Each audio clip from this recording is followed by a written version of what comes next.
সঁচা জুবিন প্ৰেমীয়ে কেতিয়াও আহি ৰাস্তাত চিঞৰি নিজকে ক'ব লগা নহয় যে মইহে আচল জুবিন প্ৰেমী বুলি ক'ব লগা নহয়, মইহে জুবিন গাৰ্গৰ দুখত মিয়মান বুলি কেতিয়াও ক'বলৈ কোনো সঁচা অনুৰাগীয়ে কেতিয়াও নাযায়। আজিৰ তাৰিখত অসমীয়াইও বুকু ডাঠি ক'ব পাৰোঁ আমি, অসমীয়া জাতি আৰু কোনো কালে নমৰে। আপোনালোকে হিন্দু মুছলমানৰ ভয় খুৱাই আমাক লাভ নাই। অসমীয়া জাতি কোনো কালে নমৰে। অসমীয়া জাতিয়ে থিয় হৈ থাকিব পৰা এজোপা বট বৃক্ষ ইতিমধ্যে একেবাৰে পোখা ডাল পাত মেলি এজোপা ঠন ধৰি উঠা এজোপা ডাঙৰ বট বৃক্ষলৈ ৰূপান্তৰিত হ'ল। সেই বট বৃক্ষজোপাৰ নাম হ'ল জুবিন গাৰ্গ। যেতিয়ালৈকে জুবিন গাৰ্গৰ আদৰ্শ থাকিব, যেতিয়ালৈকে জুবিন গাৰ্গৰ প্ৰতি মানুহৰ শ্ৰদ্ধা ভক্তি ভালপোৱা থাকিব, আৰু যেতিয়ালৈকে জুবিন গাৰ্গ জীয়াই থাকিব, তেতিয়ালৈকে অসমীয়া জাতি জীয়াই থাকিব। গতিকে ইমান ডাঙৰ এজোপা বট বৃক্ষ আমাক উপহাৰ দি থৈ গ'ল সেই জুবিন গাৰ্গে, যাৰ কাৰণে অসমীয়া জাতি আৰু বহু হাজাৰ বছৰলৈকে একত্ৰিত হৈ থাকিব পাৰিব সেই বট বৃক্ষজোপাৰ ছাট জীয়াই। অসমীয়া মানুহে যিমান ধুমুহা আহক, শিল বৰষুণ আহক, সেই বট বৃক্ষজোপাৰ তলত থিয় হৈ আমি নিজকে সুৰক্ষিত কৰি ৰাখিব পাৰিম বুলি আমাৰ মনে বিশ্বাস। গতিকে এনেকুৱা এজন ব্যক্তিৰ মৃত্যুত কিয় এই ব্যক্তিজনৰ মৃত্যুৰ ৰহস্য উদ্ঘাটন কৰিবৰ কাৰণে অসমীয়া উদ্গীপ নহ'ব, কিয় এই ব্যক্তিজনক কেনেদৰে মৃত্যু হ'ল সেই কাৰণ জানিবৰ কাৰণে অসমীয়া কিয় উদ্গীপ নহ'ব, সেই কথাটো আপুনি কওক মুখ্যমন্ত্ৰী ডাঙৰীয়া। বহুত হৈছে। নমস্কাৰ। আজি জুবিন গাৰ্গৰ মৃত্যু অথবা হত্যাৰ আজি প্ৰায় 1 মাহ 3 দিন হ'ল। এই 1 মাহ 3 দিনৰ পিছত অসমৰ ৰাজ্যিক বিজেপিৰ কৰ্মকৰ্তাসকল ৰাজপথলৈ ওলাই আহিছে। তাৰে বহু কৰ্মকৰ্তা এনেকুৱা আছে সঁচাকৈ জুবিন প্ৰেমী, আৰু ৰাজপথলৈ ওলাই আহি তেওঁৰ অসম চৰকাৰৰ মাননীয় মন্ত্ৰী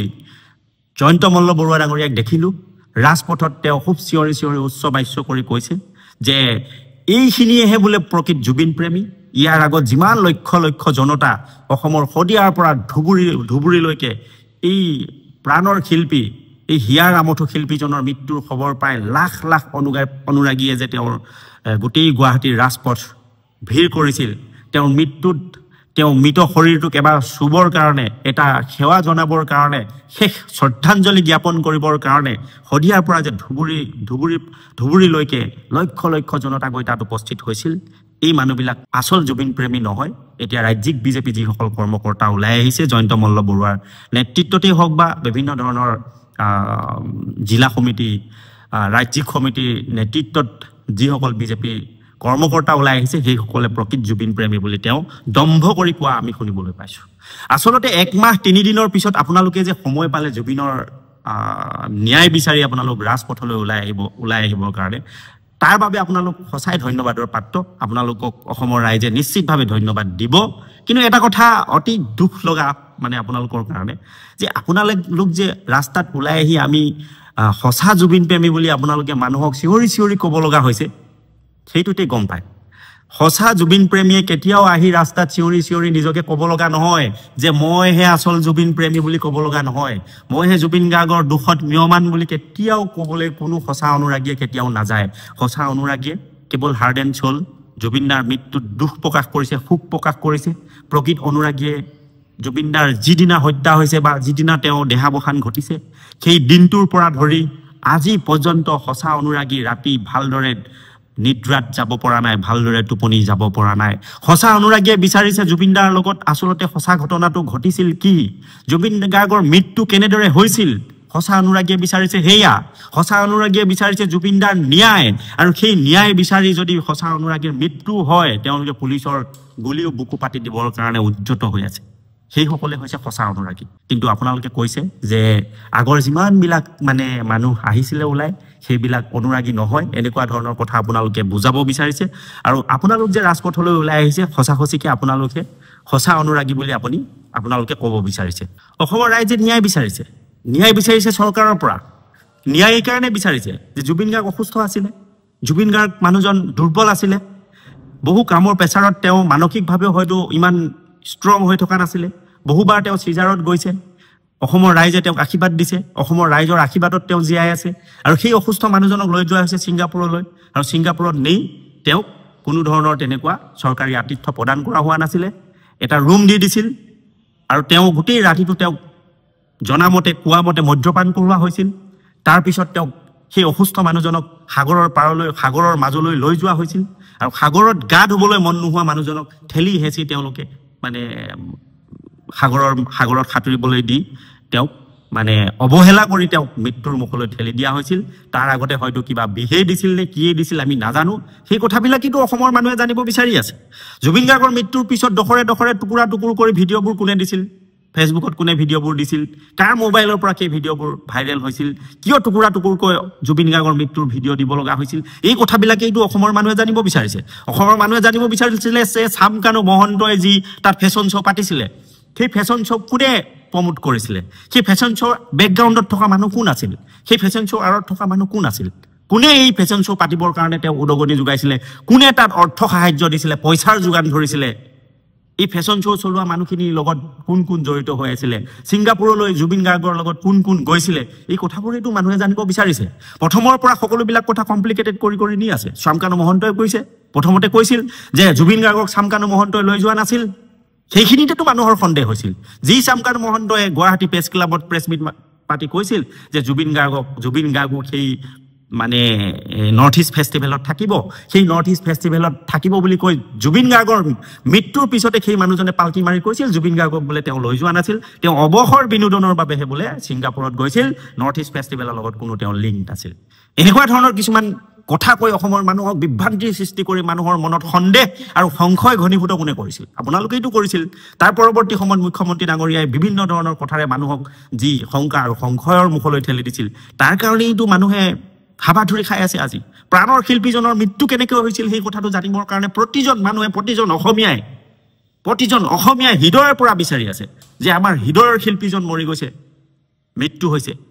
এই শিল্পীজন কি অৱস্থাত কি পৰিস্থিতিত গৈ ছিংগাপুৰত মৃত্যু হ'ল এই কথাবিলাকতো প্ৰতিজন মানুহেই জানিব বিচাৰিব আৰু সেই জনোৱাৰ পৰিৱৰ্তে আপোনালোকে এটাৰ পিছত এটা আপোনালোকে নাটকবাজি কৰি পুতলা নাচৰ দৰে মানে ইভেন্ট সৃষ্টি কৰি আপোনালোকে সকলোবিলাক মানে বেয়া কৰি এফালৰ পৰা নি আছে যাৰ পৰিপ্ৰেক্ষিতত আপোনালোকে ৰাজপথলৈ ওলাই আহি ক'ব লগা হৈছে যে চাওক আমিও জুবিন প্ৰেমী এই পৰিচয়টো দিবৰ কাৰণে আপোনালোকে ৰাজপথত ওলাই আহিব লগা হৈছে তাতকে আৰু লজ্জাজনক কথা কি থাকিব পাৰে চৰকাৰৰ পৰা মানুহে বিচাৰি আছে ন্যায় লাগে জুবিন গাৰ্গ হত্যা বা মৃত্যু আপোনালোকে কৈছে জুবিন গাৰ্গ মুখ্যমন্ত্ৰী ডাঙৰীয়াই কৈছে যে জুবিন গাৰ্গক হত্যা কৰা হৈছে আমি জানিব বিচাৰো জুবিন গাৰ্গ মৃত্যু নে হত্যা আৰু আমি দেখিছো যে তাত কেনেকৈ নেগলিজেন্স কৰা হৈছে এক্ট অফ নেগলিজেন্সৰ কাৰণে সেই ছিংগাপুৰৰ প্ৰবাসী অসমীয়া কিটাৰ লগতে ইয়াৰ পৰা লৈ যোৱা বেপাৰী মহন্তকে আদি কৰি সেই নৰ্থ ইষ্ট ফেষ্টিভেলত চলোৱা ফেশ্বন শ্ব' প্ৰতিযোগিতা পতা বা ফেশ্বন শ্ব' কৰা সেই মানুহখিনি এই থাৰ্ড ক্লাছ অসমীয়া কিটাৰ বিষয়েতো অসমৰ মানুহে জানিব বিচাৰিছে আপোনালোকে ব্লেক এণ্ড হোৱাইটকে কৈ দিলেই হ'ল যে হয় চামকানু মহন্তই লৈ গৈছিল জুবিন গাৰ্গক তাত নেগলিজেন্স কৰিছিল মৰিবলৈ এৰি দিছিল ৰাতি মদ খুৱাইছিল ৰাতিপুৱা তাত নি সাগৰত নমাই দিছিল মৰিবৰ কাৰণে এই কথাবিলাক কৈ দিলেই হ'ল যদি সেইটোৱে হৈছে তাত জুবিন গাৰ্গৰ মৃত্যুৰ পিছতো ফেশ্বন শ্ব' আমুকৰ আছিল আমুকে প্ৰমোট কৰিছিল ফেশ্বন শ্ব'টো এই মানুহখিনি ইয়াৰ লগত জড়িত আছিল এই কথাকেইটা ক'বৰ কাৰণে আপোনালোকৰ সাহস কিয় নহয় চামকানু মহন্তক লৈ গৈছে বাক্সাৰ জেলত কোনো ধৰণৰ তাত মানুহ নাই নতুন জেল এখনত লৈ যোৱা হৈছে মুখ্যমন্ত্ৰী মহোদয়ে কৈছে যে তাত একো নাই মেট্ৰেছ দিয়া হৈছে শুবলৈ পৃথিৱীত নাজানো অসমত এনেকুৱা কোনখন জেলত কয়দিক মেট্ৰেছ দিয়ে কওকচোন বাৰু কোনখন জেলত কয়দিক মেট্ৰেছ দিয়া হয় অসমৰ কোনখন জেলত কয়দিক মেট্ৰেছ দিয়া হয় আপুনি দেখাওকচোন বোলে এই জেলখনতে বোলে প্ৰতিটো কয়দিক মেট্ৰেছ দিয়া হয় শুবৰ কাৰণে তেতিয়া মানি ল'ম চামকানু মেট্ৰেছ পাওক সিদ্ধাৰ্থ শৰ্মায়ো মেট্ৰেছ পাওক ক'ত দিয়া হয় ন্যায়িক জিম্মাত থকাৰ পিছত থকা মানুহক কোনজন মানুহক ৰেজৰ দিয়া হয় দাড়ি খুৰাবৰ কাৰণে কোন মানুহক ৰেজৰ দিয়া হয় দাড়ি খুৰাবৰ কাৰণে 14 দিন চামকানু মহন্ত ন্যায়িক জিম্মাত আছে একদম ক্লিন চেভত আছে মানে চামকানু মহন্ত গাইমুৰা নেকি কি গাইমুৰিয়া নে গাইমুৰা বুলি কয় যে অসমীয়াত দাড়ি নগজা পাৰ্মানেণ্টলি দাড়ি নগজা মানুহক যে কয় চামকানু মহন্তৰটো আগত আমি দাড়ি দেখিছো তাৰ পিছত এই 14 দিনৰ পিছত ক্লিন চেভত কেনেকৈ থাকিল চামকানু মহন্ত কোনে যোগান দিলে সেই ৰেজৰ দাড়ি কাটিবৰ কাৰণে কোনে যোগান দিলে এই কথাবিলাকটো জানিব বিচাৰিছো মুখ্যমন্ত্ৰীয়ে ক'ব লাগিব আপুনি আমাৰ অভিভাৱক আপোনাৰ পৰা জানিব বিচাৰো আপুনি সাংবিধানিক এটা পদত আছে সংবিধানৰ আৰ্টিকল 164 অধীনত আপুনি সংবিধানত শপত লৈ আপুনি মুখ্যমন্ত্ৰী হৈছে প্ৰতিজন নাগৰিকৰ উত্তৰ দিয়াটো আপুনি ৰেছপন্সিবল প্ৰতিজন নাগৰিকৰ দায়িত্ব আপোনাৰ আছে প্ৰতিজন নাগৰিকে বিচৰা সকলো কথাই আপুনি পুংখানুপুংখকে আলোচনা বিলোচনা কৰি আপুনি বিবেচনা কৰি এইবিলাক কথা জনোৱাৰ আপোনাৰ দায়িত্ব আছে গতিকে আমিও জানিব বিচাৰিম কিয় এইটো এটা সেনসিটিভ ইস্যু চামকানু মহন্ত ক্লিন চেভত কেনেকৈ থাকিলে 14 দিনলৈকে তেওঁ দাড়ি কিয় কাটিবৰ কাৰণে সুবিধা কোনে কৰি দিছে প্ৰাণৰ শিল্পী জুবিন গাৰ্গৰ মৃত্যুৰ পিছতো আপোনালোকে হিন্দু মুছলমান কৰিবলৈ জানে পশ্চিমবংগৰ কলিকটীয়া পশ্চিমবংগৰ মানুহে কয় কলিকটীয়া বঙালীয়ে কয় যে বঙালী জাতি জীৱনত আৰু নমৰে কেতিয়াও আমি সুধো যে কিয় নমৰে যেতিয়া আমি বঙালী মানুহ লগ পাওঁ তেতিয়া তেহেঁতে সগৌৰৱেৰে বুকুত ঢকিয়াই কয় বঙালী জাতি আৰু পৃথিৱীত কেতিয়াও নমৰে কিয় নমৰে বোলে যিমানেই ধুমুহা আহক বঙালী জাতিক থিয় হৈ থাকিব পৰা এজোপা বঙালী জাতিৰ বটবৃক্ষ আছে সেই বটবৃক্ষ জোপাৰ নাম হ'ল কবিগুৰু ৰবীন্দ্ৰনাথ ঠাকুৰ আৰু সেই বটবৃক্ষজোপাৰ তলতে আমি থিয় হৈ থাকিম যিমান ধুমুহায়ো আমাক হিলাব নোৱাৰে এই কথাটো বঙালীয়ে কয় আজিৰ তাৰিখত অসমীয়ায়ো বুকু ডাঠি ক'ব পাৰো আমি অসমীয়া জাতি আৰু কোনো কালে নমৰে আপোনালোকে হিন্দু মুছলমানৰ ভয় খুৱাই আমাক লাভ নাই অসমীয়া জাতি কোনো কালে নমৰে অসমীয়া জাতিয়ে থিয় হৈ থাকিব পৰা এজোপা বটবৃক্ষ ইতিমধ্যে একেবাৰে পুখা ডাল পাত মেলি এজোপা ঠন ধৰি উঠা এজোপা ডাঙৰ বটবৃক্ষলৈ ৰূপান্তৰিত হ'ল সেই বটবৃক্ষজোপাৰ নাম হ'ল জুবিন গাৰ্গ যেতিয়ালৈকে জুবিন গাৰ্গৰ আদৰ্শ থাকিব যেতিয়ালৈকে জুবিন গাৰ্গৰ প্ৰতি মানুহৰ শ্ৰদ্ধা ভক্তি ভাল পোৱা থাকিব আৰু যেতিয়ালৈকে জুবিন গাৰ্গ জীয়াই থাকিব তেতিয়ালৈকে অসমীয়া জাতি জীয়াই থাকিব গতিকে ইমান ডাঙৰ এজোপা বটবৃক্ষ আমাক উপহাৰ দি থৈ গ'ল সেই জুবিন গাৰ্গে যাৰ কাৰণে অসমীয়া জাতি আৰু বহু হাজাৰ বছৰলৈকে একত্ৰিত হৈ থাকিব পাৰিব সেই বটবৃক্ষজোপাৰ ছাট জীয়াই অসমীয়া মানুহে যিমান ধুমুহা আহক শিল বৰষুণ আহক সেই বটবৃক্ষজোপাৰ তলত থিয় হৈ আমি নিজকে সুৰক্ষিত কৰি ৰাখিব পাৰিম বুলি আমাৰ মনত বিশ্বাস হয় গতিকে এনেকুৱা এজন ব্যক্তিৰ মৃত্যুত কিয় এই ব্যক্তিজনৰ মৃত্যুৰ ৰহস্য উদ্ঘাটন কৰিবৰ কাৰণে অসমীয়া উদ্গীব নহ'ব কিয় এই ব্যক্তিজনক কেনেদৰে মৃত্যু হ'ল সেই কাৰণ জানিবৰ কাৰণে অসমীয়া কিয় উদ্গীব নহ'ব সেই কথাটো আপুনি কওক মুখ্যমন্ত্ৰী ডাঙৰীয়া বহুত হৈছে আপোনালোকে ভুৱা জুবিন প্ৰেমী মানে আপোনালোকে ক'বলৈ যে ৰাজপথলৈ ওলাই আহিব লগা হৈছে এজন মন্ত্ৰী এখন মন্ত্ৰীসভাৰ এজন মন্ত্ৰীয়ে ন্যায় বিচাৰি ৰাজপথলৈ ওলাই আহিব লগা হৈছে অসমীয়া জাতিৰ কাৰণে এইটো বিড়ম্বনা নহয় আৰুনো কি এইটোৱেইটো অসমীয়া জাতিৰ কাৰণে বিড়ম্বনা এজন মন্ত্ৰী ৰাজপথলৈ ওলাই আহিব লগা হৈছে কাৰ ন্যায় বিচাৰি ওলাই আহিব লগা হৈছে যিজোপা বটবৃক্ষৰ তলত অসমীয়া জাতিয়ে হাজাৰ বছৰলৈ থিয় হৈ থাকিব পাৰিব এই বটবৃক্ষজোপাই যি অসমীয়া জাতিক একত্ৰিত কৰি ৰাখিব সেই বটবৃক্ষজোপাৰ নাম জুবিন এই জুবিনৰ ন্যায় বিচাৰি মন্ত্ৰী ৰাজপথলৈ ওলাই আহিব লগাটোৱেই অসমীয়া জাতিৰ কাৰণে বিড়ম্বনা বহু কথা আছে আপোনালোকৰ বিজেপি কৰ্মকৰ্তাই মোক পাৰ্চনেলি মেছেজ কৰিছে তাৰ মানে ফেচবুক ছ'চিয়েল মিডিয়াত কিবা কিবি কথা কৈ আছো তাত দিলে মানুহে কুকুৰে কাইট নোখোৱা কৰিব নহয় সেইকাৰণে পাৰ্চনেল মেছেজ কৰিছে আপুনি পলিটিক্স নকৰিব মোৰ পলিটিক্স ক'ত দেখিলে মই বাৰম্বাৰ কওঁ মই জুবিন গাৰ্গৰ মৃত্যুৰ দিনাৰ পৰা 19 তাৰিখৰ দিনাৰ পৰা আজিলৈকে আজি পৰ্যন্ত মই এখন সভা কৰিব পৰা নাই যোৱা মাহত হিচাপ কৰি 70খন সভা কৰিছিলোঁ 70খন মিটিং কৰিছিলোঁ 70খন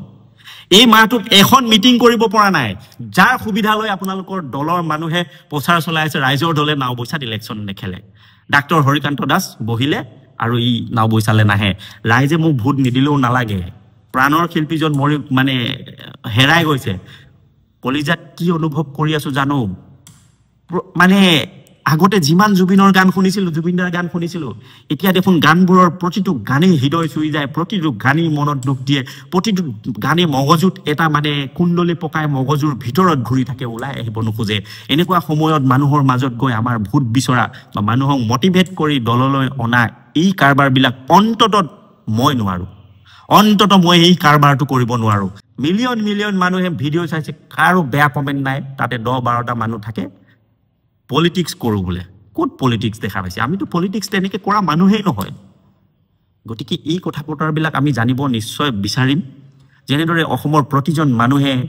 এই প্ৰাণৰ শিল্পীজনক এই বটবৃক্ষজোপা য'ত আমি যাৰ ছাট আমি হাজাৰ বছৰ থিয় হৈ থাকিব বিচাৰোঁ এই বটবৃক্ষজোপা কেনেকৈ আপোনালোকে ধ্বংস কৰি দিলে এই কথাটো আমি জানিবতো বিচাৰিমেই এইটো প্ৰতিজন অসমীয়াই জানিব বিচাৰিব গতিকে এই মানুহখিনিক লৈ আপোনালোকে তুচ্ছ তাচিল্য কৰাৰ কোনো যুক্তি থাকিব নোৱাৰে আৰু ভাল পাইছো আজি খুব ভাল লাগিছে যে আপোনালোকে যে নিজে আহি ৰাজপথত ক'ব লগা হৈছে আমি প্ৰকৃত জুবিন প্ৰেমী বুলি প্ৰকৃত জুবিনক ভাল পোৱা কোনো মানুহে চিঞৰি ক'ব লগা হোৱা নাই মই জুবিন দাক ভাল পাওঁ মই প্ৰকৃত জুবিন প্ৰেমী বুলি ক'ব লগা হোৱা নাই কিন্তু আপোনালোকে ৰাজপথলৈ আহি ক'ব লগা হৈছে আপোনালোকে ৰাজপথত আহি ৰাইজক ক'ব লগা হৈছে নহয় আমিহে প্ৰকৃত জুবিন প্ৰেমী বুলি তাকো মৃত্যুৰ মানে 1 মাহ 3 দিনৰ পিছত ক'ব লগা হৈছে তাত কি আৰু পুতো লগা কথা কি থাকিব পাৰে আপোনালোকলে পুতো জন্মিছে বাৰু যি কি নহওক ৰাজপথলৈ যে ওলাই আহিছে এতিয়া আমি ন্যায় অপেক্ষাত আছো কিন্তু মন্ত্ৰীয়ে যেতিয়া ৰাজপথত ন্যায় বিচাৰি ওলাই আহিছে আমাৰটো আৰু সন্দেহ ঘনীভূত হৈছে এজন মন্ত্ৰীয়ে ন্যায় বিচাৰি ৰাজপথলৈ আহিছে মানে কি চলি আছে কাৰ চৰকাৰ চলি আছে এই চৰকাৰখনৰ কিবা মানে কিবা কেপেবিলিটি আছে নে নাই কৰিব পৰা সামৰ্থ্য আছে নে নাই কাৰণ সেই চৰকাৰৰ মন্ত্ৰী যেতিয়া ৰাজপথত ন্যায় বিচাৰি ওলাই আহিছে আমিতো চৰকাৰলৈ বাট চাই আছো তেওঁ ন্যায় দিব তেওঁলোকে ন্যায় দিব আমাক মানে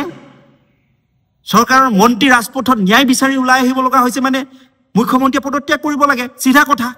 তে মুখ্যমন্ত্ৰী এজনৰ তলত থকা মন্ত্ৰীয়ে যদি ন্যায় বিচাৰি ৰাজপথলৈ ওলাই আহিব লগা হয় এজন ব্যক্তিৰ ন্যায় বিচাৰি তেতিয়াহ'লেতো এই চৰকাৰখন আছে সাংঘাতিক কথা এই চৰকাৰখন মানে ক্ষমতাত আছে এই চৰকাৰৰ কিবা কৰ্তৃত্ব আছে নে পাৱাৰ আছে নাই এই কথাটোতো সৰ্বসাধাৰণ জনসাধাৰণ আমাৰ নিচিনা নিকিন মানুহৰটো সন্দেহ হৈ গৈছে কি হ'ব কি নহ'ব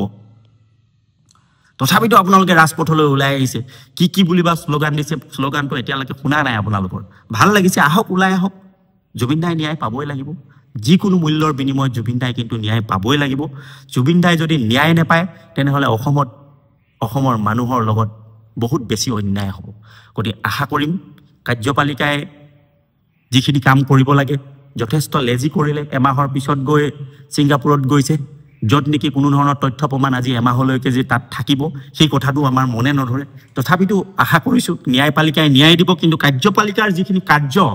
সুকলমে সম্পাদন কৰিলেহে ন্যায়পালিকাই ন্যায় বিচাৰটো ভালদৰে দিব পাৰিব জুবিন গাৰ্গৰ ন্যায়টো আমাৰ কাম্য ন্যায় অৱধাৰিত ন্যায় হ'বই লাগিব জুবিন দাই ন্যায় পাবই লাগিব জুবিন দাক নেগলিজেন্স কৰাই হওক জুবিন দাক হত্যা কৰাই হওক মানুহকেইটাই কিন্তু